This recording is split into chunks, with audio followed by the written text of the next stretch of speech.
আমার সাহাবা একরামরা বলতেন, ইয়া রাসূলুল্লাহ, কুরবানি করলে এতে কেমন ফায়দা আছে, কেমন ফায়দা আছে?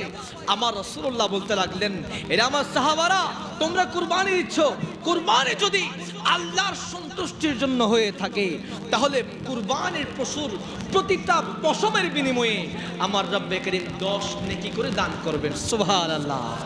আর একটু মহব্বতের আওয়াজে বলেন না সুবহানাল্লাহ। কোরবানির পশুর পশম কি আপনারা গুনতে পারবেন, গুনে শেষ করতে পারবেন?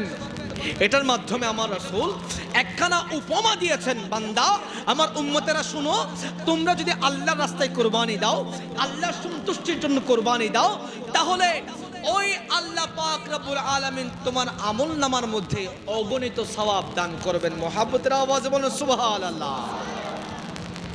এরপরে সাহাবা একরামরা বুঝে নিলেন, হ্যাঁ হ্যাঁ, আল্লাহর কাছে, আল্লাহর নিকটবর্তী হওয়ার জন্য, আল্লাহর রেজামন্দি হাসিল করার জন্য আরেকটা মাধ্যম হচ্ছে আল্লাহর সন্তুষ্টির জন্য কোরবানি দেওয়া। সুবহানাল্লাহ।